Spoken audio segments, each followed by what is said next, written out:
Hi and welcome, I'm Ursula Knecht. I'm a sports physiotherapist and manual therapist in Joondalup. So today I like to talk to you about shoulder pain and all kind of problems you can have with shoulders and things you never want to miss when you do have shoulder pain. Shoulders can be quite complex as shoulder muscles really start from the top of the neck and go all the way down to your pelvis. So they are connecting muscles that go from the neck to the shoulders and then from the shoulders down to your pelvis. So that's one thing. The other thing is that the bony connection, which I'm just going to show you in a moment, from the whole shoulder girdle to the skeleton system is only just that little joint here in front. So that little joint, everything you do with your shoulders, everything you lift with your shoulders, that's the only joint connection. It doesn't mean that all the weight is on here, rather the weight is on all the different muscles that are around the shoulder girdle and the one that are so important that the timing is correct and that all those muscles are working at the right time, the right way. And that's part of the problem. So the rotator cuff muscles are the deep muscles inside, and those ones are the ones that hold the shoulders in the right place.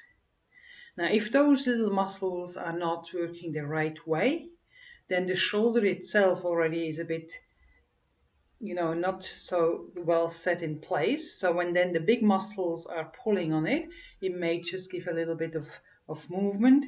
I even had a guy that was really muscly, so training with heavy weights, and he came and had these click and clunks in the shoulders all the time. And then he said, I'm a bit concerned because I do have these click and clunks in my shoulders all the time. And then I assessed him. I assessed everything through from obviously this joint, there are some other joints around, and all the muscles. And at the end of all the assessment, the only thing we could figure out the problem was that the little muscles, the deep ones inside, the rotator cuff muscles that hold the shoulder in the right positions, were too weak. So those little ones that are holding the shoulder head in the right position were too weak, and then the big ones, they were just pulling too much. The little one with all the joints, and the shoulder joint is just also an example of all the joints, the way it goes. The little ones, the small muscles around the joints, are the ones that are responsible that the joints are moving smoothly. So that if they are really working well together, then the joint really moves well in that one spot. As if they're not working well together and the joint just wiggles around it, then it lacks stability, but it's also much more overusing the cartilage around it.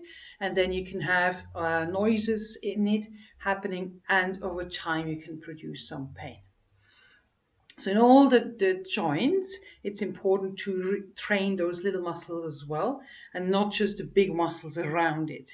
Unfortunately, you don't actually see the little muscles around the joints, so that's why people are often not aware of those muscles. So that's the first little video which I'm going to show you. Also some simple exercises on how to retrain those little joints.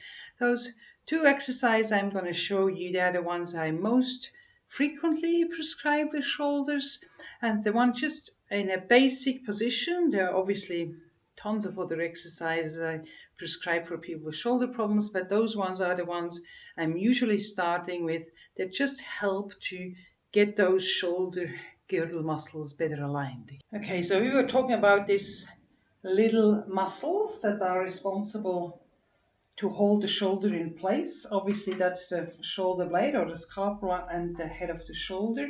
Here in this blue, that's the supraspinatus, so the one that starts from up here in the back. That's representing the upper trapezius. The trapezius then goes all the way down to here, so it's actually that covering the whole area.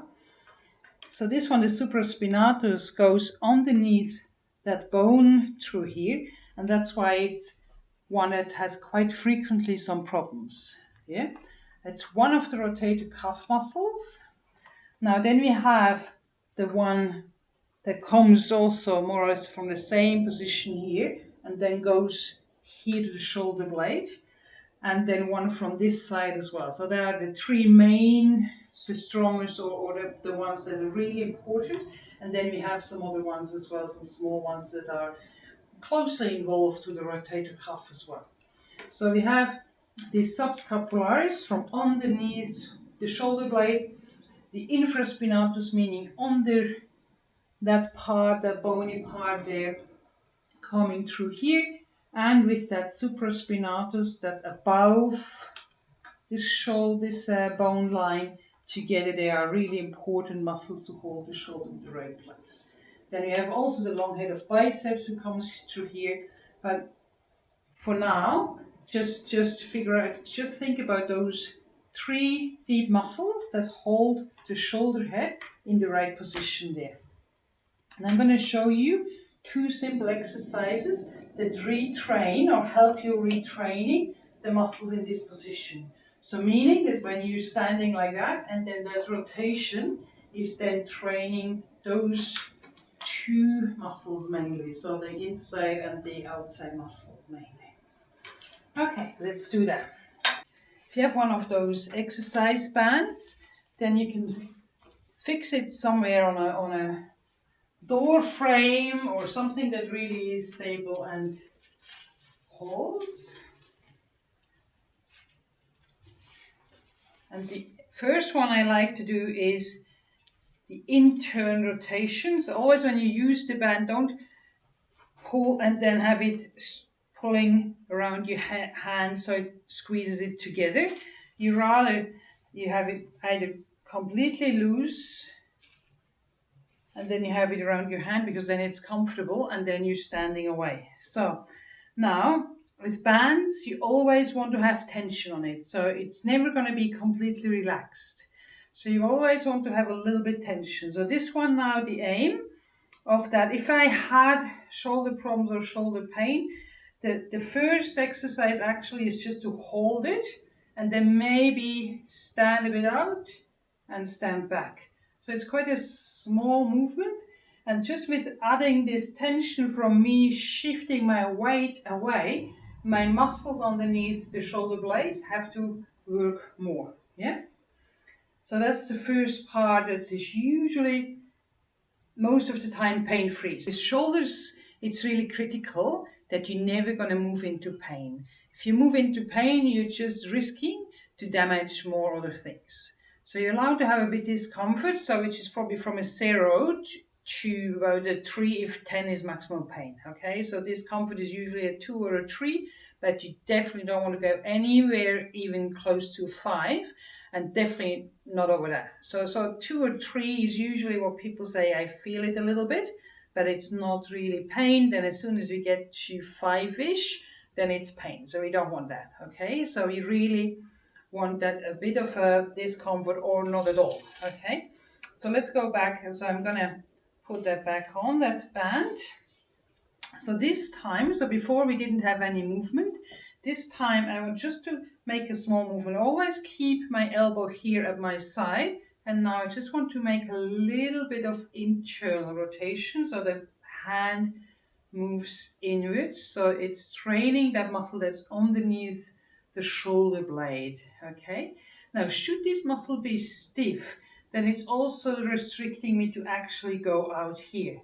So in this case, it's probably better to stand a little bit away and then have a look if I can go as far out here until I feel a little bit of a stretch. And then from that position, come back here, a little bit of a stretch, come back here, okay?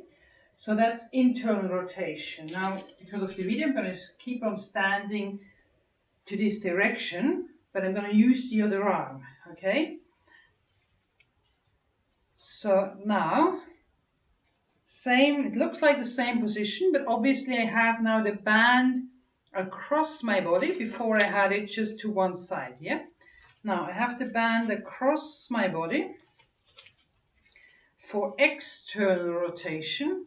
And here again we would start like that, elbow at the side, and then just step out, hold it, step back. Always, again, always the band is tight, out, back, out, back. That's usually the first 2 or 3 days even I do that with my clients, or even a week, depending on what their problem is. Then from that, the progression would then be small movements, external rotation. So that's the one outside, that infraspinatus, and then over time, bigger movements, yeah? So that's the 2 positions, or the 2 exercises that are most common in shoulders to start with. So obviously they're basic exercises, but really help you to get that stability around that shoulder happening. Okay, if you have any questions, don't hesitate to contact me, and if you want to not miss out on the next videos about shoulders and all the joints or exercises, give me your thumbs up and follow me. Thanks a lot for watching. Bye bye for now.